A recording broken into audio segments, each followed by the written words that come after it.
देखो यार, सुबह सुबह गदर 2 देखकर आई हूँ मैं, और यकीन मानिए फिल्म जैसी सोची थी वैसी बिल्कुल भी नहीं है। 22 साल पुराना रिश्ता है लोगों का इस फिल्म के साथ, इसीलिए रिव्यू वगैरह से इसको घंटा फर्क नहीं पड़ने वाला। लोग फिल्म देखेंगे चाहे कुछ भी हो। लेकिन उस 22 साल के इंतजार का गलत फायदा उठाना और पब्लिक को फिल्म के नाम में गदर लिख के चूना लगाना दिल से बुरा लगता है यार। बिना आपका टाइम वेस्ट किए सीधा 12 पॉइंट्स बताती हूँ, जिसके बाद खुद फैसला कर लेना फिल्म देखने जाना चाहिए या फिर नहीं। पॉइंट नंबर 1, इस बार कहानी बहुत मजेदार बन सकती थी, क्योंकि 1971 जो टाइम चुना है इन लोगों ने, उस वक्त पाकिस्तान को तोड़कर बांग्लादेश ने जन्म लिया था दुनिया के नक्शे पे। लेकिन जैसा गदर में था कि फिल्म ओरिजिनल इंसिडेंट्स पे बेस्ड थी और इंडिया पाकिस्तान के पार्टीशन में से कहानी तैयार कर दी थी इन लोगों ने, गदर 2 में वैसा कुछ भी नहीं है। इस बार फिल्म पॉलिटिकल एंगल से जीरो है, सिर्फ फैमिली ड्रामा भरा पड़ा है अंदर, बाप बेटा और सपोर्टिंग एक्टर में माँ जी। वो पाकिस्तान इंडिया बांग्लादेश वाला ट्राइंगल जीरो इस्तेमाल किया इन लोगों ने, तो कहानी फिल्म की एकदम ठंडी है, कुछ भी नया नहीं है इसमें। स्टोरी वाइज इसी टाइमलाइन पे विद्युत जामवाल की फिल्म है IB71, वो देखो आप एक बार। पॉइंट नंबर 2, गदर में हम लोग सनी देओल के फैन कैसे बन गए थे बताइए, मैं बोलूं?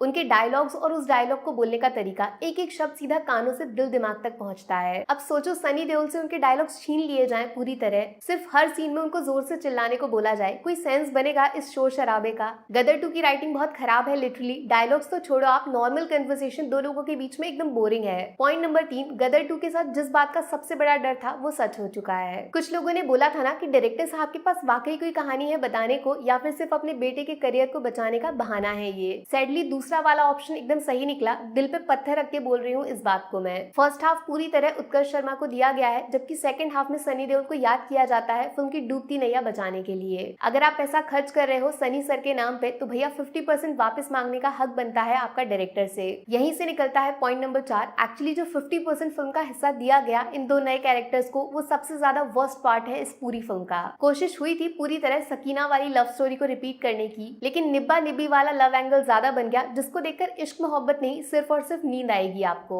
ऐसा क्यों हुआ उसका जवाब छुपा है पॉइंट नंबर 5 में, जिसकी हेडलाइन है ओवर एक्टिंग। बॉस सिर्फ एक काम करो, फिल्म से आप सनी देओल को थोड़ी देर के लिए हटा के देखो, तो बाकी जितने भी लोग अंदर दिख रहे हैं सबने जी तोड़ मेहनत से ओवर एक्टिंग की है। आपस में कंपटीशन कर रहे हैं कौन कितनी ओवर एक्टिंग करेगा। ऊपर मैंने आपको बताया राइटिंग तो खराब है ही, इसीलिए डायलॉग्स वीक हैं, लेकिन जिस तरह ये लोग इनको बोलते हैं वो फिल्म को और ज्यादा नुकसान पहुंचाता है। पॉइंट नंबर 6, गदर में हम जिस तारा सिंह से मिले थे वो हाथ पैरों की लड़ाई में विश्वास रखता था, इसीलिए उसका एक्शन रॉ नेचुरल मासी लगता था, जिसकी वजह से सनी देओल का स्क्रीन प्रेजेंस खतरनाक था। लेकिन गदर 2 के एक्शन सीन्स टोटली एवरेज हैं, कोई एक भी सीन में आपको वो पुराना वाला तारा सिंह नहीं मिलेगा। सिर्फ एनिमेशन और VFX के दम पर गाड़ियां हवा में उड़ाना, इसको गदर नहीं बोलते, सॉरी। वो तो थैंक यू बोलना चाहिए फिल्म के मेकर्स को इस हैंडपंप को, थिएटर में इसके लिए ज्यादा तालियां बजाई लोगों ने फिल्म के एक्टर्स के मुकाबले। पॉइंट नंबर 7, सिर्फ एक अच्छा काम जो डायरेक्टर साहब ने किया वो है पुराने गानों से छेड़छाड़ न करना। जैसे कि तैसे वही पुराने गाने, सेम सिंगर्स, इवन लिरिक्स में एक एक शब्द भी बिल्कुल जैसे का तैसा। इनको सुन के पुरानी वाली फिल्म के साथ जो यादें जुड़ी हैं लोगों की, वो बार बार दिमाग में छलांग मारती हैं। लेकिन बॉस जो नए गाने ऐड किए इन्होंने वो सब फीके हैं, भूल भी गई मैं तो, फालतू में फिल्म को लंबा कर दिया इन गानों ने, टाइम वेस्ट। पॉइंट नंबर 8, गदर 2 के सिर्फ नाम में गदर है, जबकि ये नई वाली फिल्म पुरानी वाली गदर के कंपैरिजन में 10% भी नहीं है। ऐसा मैंने इसीलिए बोला क्योंकि गदर में मौजूद हर कैरेक्टर के पास एक रीजन था उस कहानी में शामिल होने का, किसी को जबरदस्ती नहीं डाला। जबकि इस बार गदर 2 फिल्म कम और रोजगार योजना ज्यादा लग रही है मुझे। अपने रिश्तेदारों को काम देने के लिए गदर जैसी फिल्म की लेगेसी के साथ कॉम्प्रोमाइज करना बॉस पाप लगेगा पक्की बार। कोई भी कहीं से उठ के फिल्म में चला आ रहा है, चाहे फिर उसका कहानी में होना जरूरी है भी या नहीं, फालतू के कैरेक्टर्स हैं सारे के सारे।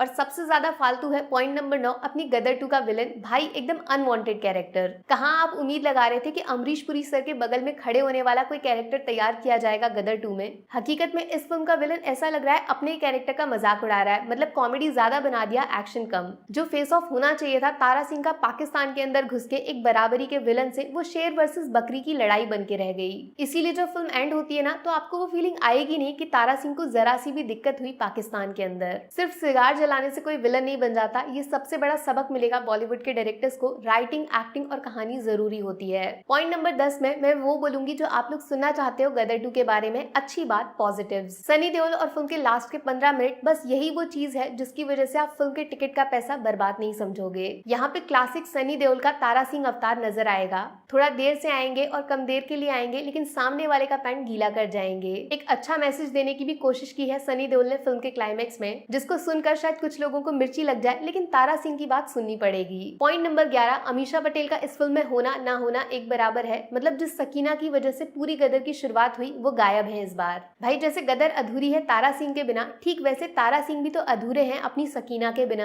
इस जोड़ी को आपने रिप्लेस कर दिया इन दोनों नए एक्टर से जिनका प्यार एकदम बनावटी है, जीरो इमोशन जीरो फीलिंग्स। बस यहीं से निकलता है आखिरी लेकिन सबसे इंपॉर्टेंट पॉइंट नंबर 12, गदर 2 में इमोशंस नहीं है, फीलिंग्स नहीं है यार। गदर के साथ हम कनेक्ट कर गए थे जैसे मानो रियल लाइफ पार्टीशन को आंखों से लाइव देख रहे हैं हम। एक लड़की जिसको जान पे खेलकर एक आदमी पूरी दुनिया से बचाता है। खतरनाक नरेशन था जिसमें इंडिया पाकिस्तान वाला एंगल काम कर गया। एक एक सीन को सेलिब्रेट किया था लोगों ने उस टाइम, और इस बार भी सेम यही चीज करना चाहते थे लेकिन मेकर्स ने मौका ही नहीं दिया। गदर 2 में से अगर आप हैंडपंप को हटा दोगे ना तो एक भी चीज ऐसी नहीं है जिसके लिए सीटियां तालियां बजाने का मन करेगा। जीरो सेलिब्रेशन, ना किसी के जीतने की खुशी है और ना किसी के हारने का दुख। बस यहीं पे गदर 2 अपने मकसद में पूरी तरह फेल हो जाती है। अब यार मैंने जिस चश्मे से गदर 2 को देखा उसमें फिल्म परफेक्ट किसी भी एंगल से नहीं है, बाकी आपका ओपिनियन कुछ और भी हो सकता है। मेरी तरफ से फिल्म को 5 में से 2 स्टार्स, पहला सनी देओल की स्क्रीन प्रेजेंस और दूसरा क्लाइमैक्स के आखिरी 15 मिनट। नेगेटिव्स में सबसे बड़ी कमजोरी है फिल्म की राइटिंग, पुअर डायलॉग्स, दूसरा नए कैरेक्टर्स की जबरदस्त ओवर एक्टिंग